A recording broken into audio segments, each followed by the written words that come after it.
దైవ దర్శనంలో పాల్గొన్న మా సోదరుడు ఆది సీనన్న గారికి, మిగతా మరి ఎండోమెంట్ అధికారులకు అందరికీ కూడా పేరు పేరున హృదయపూర్వక నమస్కారాలు. మొదటి నుంచి కూడా చిన్నతనం నుంచి కూడా మరి రాజరాజేశ్వర దేవునికి వచ్చి కుటుంబ సమేతంగా మొక్కులు చెల్లించుకోవడం అనేది మాకు ఆనవాయితీగా వస్తుంది. తెలంగాణ ప్రాంత ప్రజలందరూ కూడా ముఖ్యంగా మన వేములవాడ రాజన్నను మొక్కుకోవడము, మొక్కులు చెల్లించుకోవడము కుటుంబాల ఇలవేల్పులుగా భావిస్తూ ఉంటారు. అదేవిధంగా మాకు ముఖ్యంగా ఒక ఆదివాసీ కుటుంబం నుంచి వచ్చిన మాకు ఎప్పుడైనా కూడా జాతరకు ముందు మరి ఇక్కడ మొక్కులు చెల్లించుకోవడం అనేది మాకు ఆనవాయితీగా ఉంది. సమ్మక్క సారలమ్మకు వెళ్ళే ముందు జాతర నిర్వహణకు ముందు ఇక్కడ మా తల్లిదండ్రులు ప్రతి జాతరకు ముందు వచ్చి మొక్కుకుంటూ ఉంటారు.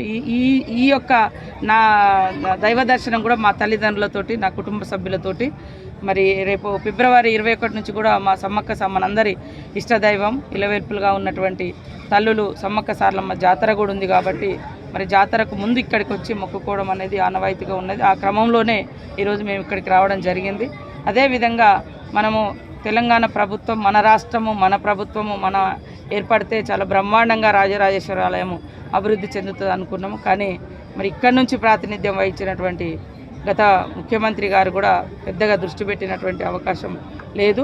ఖచ్చితంగా మాది సీనన్న గారు చాలా రోజుల తర్వాత వారు ఎమ్మెల్యేగా అయినరు. వారు కూడా ప్రత్యేకంగా తపన పడుతున్నారు. నాకు అనేక సార్లు కూడా మా దృష్టికి తీసుకొచ్చారు. తొందరలోనే సీఎం రేవంత్ రెడ్డి గారి ఆధ్వర్యంలో మీటింగ్ ఏర్పాటు చేసి ఈ యొక్క టెంపుల్కి సంబంధించినటువంటి, ఈ ప్రాంగణానికి సంబంధించినటువంటి అభివృద్ధి నిధులు, ఎందుకంటే మన పూర్వీకులు ఇచ్చినటువంటి గొప్ప విశ్వాసం కలిగినటువంటి దేవుడు మరి ఇక్కడ ఈ ప్రాంతంలో మనకు ఇటు రాజరాజేశ్వర ఆలయం, మనం ఎక్కడెక్కడో పోవడం కాకుండా మన ప్రాంత ప్రజలు, మన తాతలు ముత్తాతలు మొక్కుకుంటూ వచ్చినటువంటి గొప్ప దైవాన్ని మనం భవిష్యత్ తరాలకు కూడా అందించాల్సిన అవసరం ఉంది. ఖచ్చితంగా ఒక్కొక్క ప్రాంతంలో ఒక్కొక్క దేవుడు విశిష్టత ఉంటుంది. కానీ కొంతమంది ఏం చేస్తున్నారంటే ఈ దేవుణ్ణి మొక్కాలి, ఇదే చేయాలి, అట్లాంటిది కాదు కదా. ఇప్పుడు నేను పోతే ములుగు ప్రాంతంలో ప్రతి ఇంట్లో సమ్మక్క సారక్క ఉంటారు. ఇటు వస్తే ప్రతి ఇంట్లో ఉంటారు. రాష్ట్రం అంతా కూడా ఇక్కడ మొక్కుతారు, అటు వచ్చి మొక్కుతారు.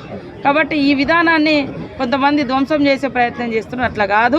మన ఇష్ట దైవాలు, మన పూర్వీకులు ఇచ్చినటువంటి దేవులు, వాళ్ళ ఆ యొక్క గొప్పతనాన్ని కూడా మనం కాపాడుకుంటూ ఈ ఆచారాలు సాంప్రదాయాలను కూడా భవిష్యత్ తరాలకు అందించే విధంగా ఈ యొక్క దేవుళ్ళ యొక్క గొప్పతనం, విశిష్టత భవిష్యత్ తరాలకు అందే విధంగా కూడా మరి అభివృద్ధి జరగాలి, చరిత్రను నిలపాల్సిన అవసరం ఉంది.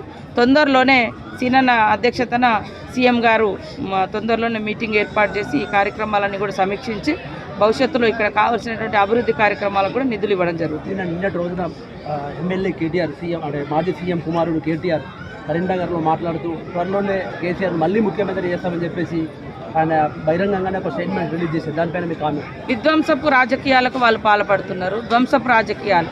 ప్రజాస్వామికంగా మమ్మల్ని 65 మందిని మా ప్రతిపక్షంతో కలిసి సఫిషియంట్ నెంబర్ ఇచ్చారు అసెంబ్లీకి కావాల్సింది. అంటే ఎంతసేపు కూలుస్తాం అంటే అధికారం లేకుంటే వాళ్ళు ఒక్కరోజు కూడా బతకలేకపోతున్నారు అనడానికి ఇది ఒక నిదర్శనం. అంటే ముఖ్యమంత్రి గారు అధికారం ఉంటే తప్ప బయటికి ప్రజలకు, అంటే గతంలో ఆయన కేసీఆర్ గారు ముఖ్యమంత్రిగా ఉంటే తప్ప బయటికి రాడు అనేది వాళ్ళు గత 9 సంవత్సరాలుగా గడిలలో ఉండి పరిపాలించారు. ఇప్పుడు కూడా అధికారం లేదు కాబట్టి కనీసము అసెంబ్లీకి వచ్చి వారు ఎమ్మెల్యేగా కూడా ప్రమాణం చేయలేకపోతున్నారు. అంటే ప్రజాస్వామ్యాన్ని ఎడి తీసుకుపోతున్నారు. రాష్ట్ర ప్రజలు ఆలోచించాలి. అంటే అక్రమంగా దొడ్డదారులు ఏదో ముఖ్యమంత్రులు అవుతామని ప్రజలు ఇచ్చిన మ్యాండేట్ మాకు. దాన్ని అట్లా మాట్లాడడం అనేది కొద్దిగా మైండ్ ఉండాలి, మెదడు ఉండాలి. వాళ్ళు అంటే కాంగ్రెస్ పార్టీకి కేవలం సానుభూతి తప్ప మరి ఏం లేదు, వాళ్ళ అభివృద్ధి చూసి మాత్రం ఓటే లేదు, కొద్ది ఓట్ల శాతం తేడా ఉందని చెప్పేసి ఆయన పదే ఎక్కడికి వెళ్ళి అదే మాటలు చెప్తూ ఉంటారు. అదే అంటానా, వాళ్ళు 63 తోటే గెలిచారు కదా ఫస్ట్లో. 63 సీట్లే వాళ్ళకంటే 1 సీటుతో మేము 2 సీట్లతో మేము అదనంగా ఉన్నాం.